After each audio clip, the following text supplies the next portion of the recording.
వినండి, ఇది నారాయణదాసు గారు రచించినటువంటి వర్ణన. ఇది అడవి వర్ణన. అడవి ఎలా ఉంటుంది, ఎలాంటి అడవుల్లో నుంచి తీసుకెడుతున్నాడు. వినండి అమ్మా పెద్దలారా, అడవి వర్ణన. ఇది అడవి అంటే 3 అక్షరాలే, అడవి. అసలు ఎలా ఉంటుంది అడవి వర్ణించారు హరికథా పితామహులు శ్రీమద్ అజాడ ఆదిభట్ల నారాయణదాసు గారు. అడవి ఎలా ఉంటుంది? ఏటినర్యల సేనానులు సైనికుల వలె తమ పిల్లలకు వేటమప్పుతో చెలలాటలాడు వెపురులు రాసప్రాపున విర్రవీగుచు పెద్దల నిరసించు అల్పుల వల్ల మెట్ట కొసలంకంతుడి ఈసడించు కొండమేకలు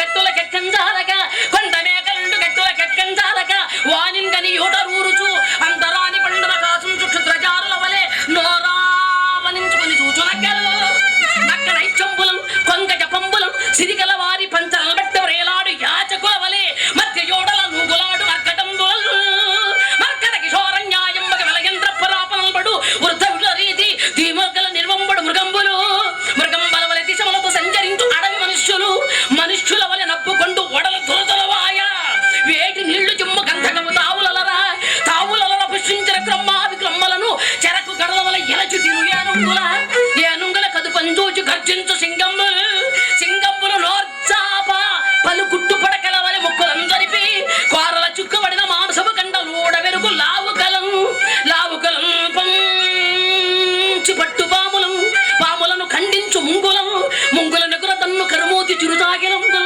చిరుతాగిలంబల వశుగల్ప వేటగంట చప్పరింత నింపించు వెనుక బంట కాల్చు వరపు కార్చిచ్చులం చల్లార్పు కొండ కాల్వలు ఆ కొండ కాల్వ నీరగబడనీయక భయంకర కదంబ వృక్షం నిండిన ఘోరాట విందోచుండ ఒక్క చోట దిక్కులర అరచుచు వచ్చుచున్నది. అది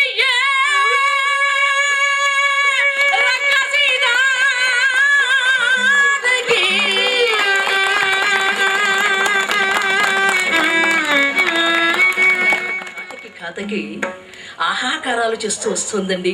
చుచ్చాడు విశ్వామిత్రుడు రామచంద్ర అది మామూలు ఆడుదని అనుమానించగా నిషేధి సమయంలో మనుషుల రక్తం పీల్చి చంపేటువంటి రాక్షసి రామచంద్ర వధించు అన్నాడు. ఆ తాటక ఎలా వస్తుంది? పాటిత దుష్ట సత్వన వాటక యుద్ధ బలవరుద్ధ శృంగాటక గ్రంథల భృకుటి గాఢలలాటక కురుత కురతారక నాటకం ఆంధ్రగంజి పరిణ దశ ప్రజ క్రిమిచ్చటా కీటక రక్త సిద్ధ పటు కేటక తాటక గంజిరయ్యడు. ఆహాకారాలు చేస్తూ వస్తుందండి తాటకి. రామచంద్రుడు అలా ధనువు చేపట్టి ఘాతకపై అలా బాణాన్ని సంధించాడు. రామచంద్రుడు వేసినటువంటి బాణానికి రామచంద్ర అని భూమి మీద పడిపోయింది ఆ తాటకి. అక్కడే రక్తపు మడుగులో పడి మరణించిందండి. రామచంద్రమూర్తికి జయ, రఘురామచంద్రమూర్తికి జయ జయని కొడుతున్నారు. వెంటనే మరలా యజ్ఞాన్ని ప్రారంభించేశారు. యజ్ఞం ఎప్పుడైతే ప్రారంభమైందో రామలక్ష్మణుడు అలా యజ్ఞశాల చుట్టూ కాపలా కాస్తున్నారండి. మరేమైనా ఇలాంటి దుర్ఘటనలు ఏమైనా జరుగుతాయేమోనని. తన తల్లి తాటకిని చంపాడనేటువంటి ఉద్దేశంతో తాటకి కొడుకులు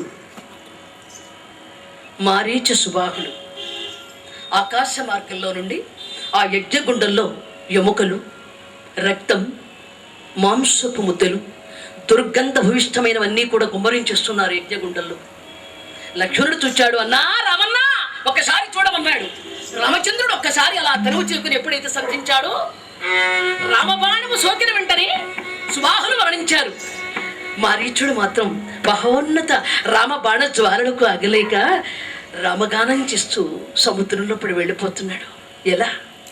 అన్ని నీవను అంతరంగమునా, అన్ని నీవను అంతరంగమునా,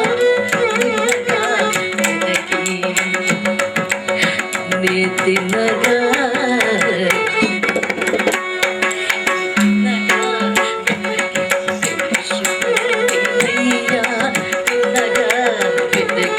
తెలుసుకుంటేనయ్యా నిన్నే కాని మరిని నెల చాలా నొరు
కళ్యాణానికి 5 నిమిషాలు ఉంది. మరి ఇప్పటికి తాటకి సంహారం జరిగింది. ఇంకొక 10 నిమిషాలు అయితే బాగుండునేమో అనిపిస్తుంది. అది మీరు చెప్పమంటే చెప్తాను. మరి ఇంకో 10 నిమిషాలండి. చెప్పమంటా?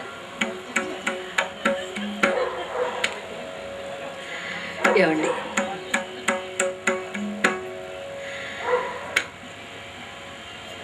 వారి ఆర్డర్ అయిపోయిందండి. 10 నిమిషాలు. మా సోదరిమణి గారు, ఎవరిని విసిగించను నేను. ఎందుకంటే చక్కగా వినే శ్రోతలు ఎంత అద్భుతంగానో రసవత్తరంగా వింటున్నారు. ప్రతి పాత్రని కూడా అలా లీనమైపోయి వింటున్నారు. ఇలాంటి శ్రోతలు దొరకడం మాకు చాలా అరుదు. మీలాంటి శ్రోతలు వినకపోతే మా కళ ఎవరి కోసం? ఎవరికి చెప్పాలి మేము? ఎవరికి పాడాలి మేము? ఇంత సభ్యత సంస్కారాలతో వినేటువంటి ఈ హరికథా గానాన్ని ఆస్వాదించేటువంటి మీ అందరికీ కూడా నేను పాదాభివందనం తెలియజేసుకుంటున్నాను. పెద్దలారా, మారీచుడలా రామగానం చేస్తూ సముద్రంలో పడి వెళ్ళిపోయినాడు. యజ్ఞం నిర్విఘ్నంగా బ్రహ్మాండంగా సాగిపోయింది. అనేక అస్త్ర రహస్య సాధనాలన్నీ కూడా మంత్రోపదేశం చేశారు విశ్వామిత్రుడు రామలక్ష్మణులకు. ఆ సమయంలోనే విశ్వామిత్ర ఆశ్రమానికి 2 బ్రాహ్మణోత్తములు 2 లేఖలు తీసుకొచ్చారు. అవి ఎక్కడి నుంచి? అయోధ్య నుంచి ఒకటి, మిథిల నుంచి ఒకటి. ఆ 2 లేఖలు చూచాడండి విశ్వామిత్రుడు. ముందు ఎవరిది చదవాలి? దశరథుని లేఖ. లేక మిథిల నుంచి వచ్చినటువంటి ఈ లేఖ చూడాలా? ఆశ్చర్యంగా చూస్తూ, సరే దశరథునికి ముందు సమాధానం రాయడం మంచిదనుకున్నాడండి. దశరథుడు ఏడుస్తూ రాస్తున్నాడు. ఏమని? శ్రీమన్మకాముని శేఖరు గాధినందనులకు విశ్వామిత్ర నాములకు ఈ దశరథక్ష్మానీత సర్వదా కైమోర్చి చేయు విజ్ఞాపనలు 60,000 వత్సరములకు ఈశ్వర కరుణ నేగల్టి 4 మరుల అందగ్ర సంభవుడైన రాముడున ప్రాణతుల్యుడు యథార్థమున జగమెరుగా యజ్ఞ రక్షణకై మీరు నా రాముని కొనిపోవా అన్నపానములకేను వెలనైది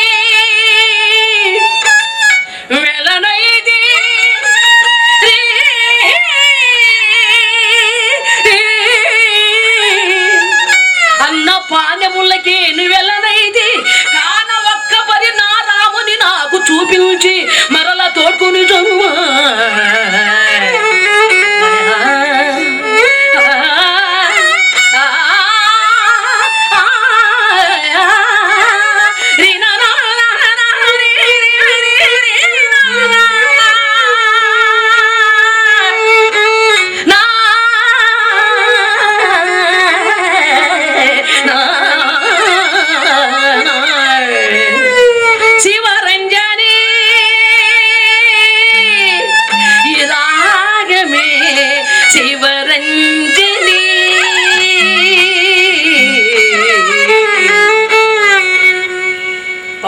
దశరథుడు రాశాడు. ఒక్కసారి నా రామును నాకు చూపించి తీసుకువెళ్ళండి. మీరు నా రామును యజ్ఞరక్షణకై తీసుకువెళ్ళిన దగ్గర నుంచి కనీసం నేను మంచి నీరు కూడా తాగట్లేదు. ఆఖరి క్షణము ఆసన్నమైనట్టున్నది.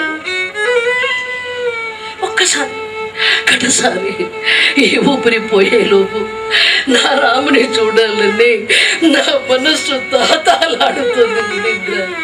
నాకు ఈ ఒక్క అవకాశం కలిగించేయండి అని దశరథుడండి కన్నీరు మున్నీరుగా వ్రాశాడు లేఖ విశ్వామిత్రునికి.